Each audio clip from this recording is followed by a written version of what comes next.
Hello மக்களே, welcome back to my channel Sujina stay life style.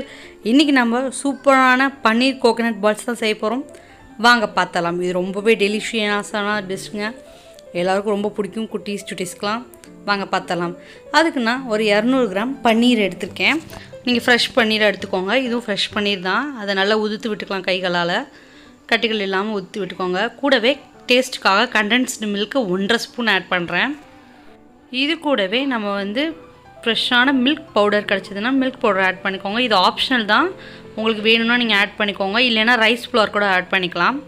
இல்லைன்னா sugar powder இருந்தாலும் add பண்ணிக்கலாம். உங்களோட ஆப்ஷனல் தான் இதெல்லாம்.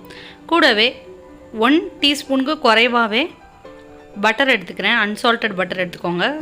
போட்டு நல்லா மிக்ஸ் பண்ணிக்கோங்க. இது லட்டு பிடிக்கிற பதத்துக்கு இருக்கணும், அந்தளவுக்கு பார்த்துக்கோங்க. கூடவே துருவி வச்சுருக்க தேங்காய் இருக்கு இல்லையா, அதை வெறும் வானலில் வறுத்து வச்சுக்கோங்க. அந்த வறுத்து வச்ச தேங்காவையும் இது கூடவே ஆட் பண்ண போகிறோம். நம்ம நல்லா பைண்ட் பண்ணிவிட்டு 1/2 கப் எடுத்துருக்கேன். அதில் 1/4 கப் இதில் ஆட் பண்ணிக்கோங்க. மீதை வெளியில் கோட் பண்ணுறதுக்காக வச்சுக்கலாம். டேஸ்ட் நல்லாயிருக்கும். இது நீங்கள் என்னென்ன வேணால் இதில் ஆட் பண்ணிக்கலாம். பாதாம், முந்திரி, பிஸ்தா, உங்களுக்கு பிடிச்ச ரைசின்ஸ் எது வேணாலும் நீங்கள் ஆட் பண்ணிக்கலாம். இது கூடவே வெண்ணிலா ஃப்ளேவர் வேணாலும் நீங்கள் ஆட் பண்ணிக்கலாம். ரோஸ் வாட்டர் வேணாலும் ஆட் பண்ணிக்கலாம். இது எல்லாமே உங்களோட இஷ்டத்துக்கு பண்ணிக்கலாம். நான் இங்கே இந்த டெக்ஸ்சர் வந்துருச்சு. இந்த பிடிக்கிற டெக்ஸ்சர் வந்ததுக்கப்புறம் கூடவே 5லேருந்து 6 பாதாம் துருவி எடுத்திருக்கேன். அதை க்ரஷ் பண்ணி எடுத்திருக்கேன். அதையும் ஆட் பண்ணிக்கிறேன்.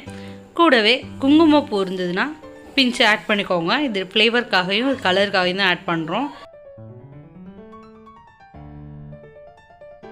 பொருட்களும் நல்லா பைண்ட் ஆகிற அளவுக்கு பார்த்துக்கோங்க. நம்ம லட்டு பிடிக்கிற கன்சிஸ்டன்சி வரணும்.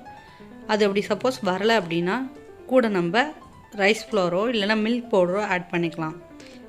நல்லா ஆட் பண்ணி நல்லா இறுக்கமாக கெட்டியமாக லட்டு மாதிரி பிடிச்சிக்கோங்க.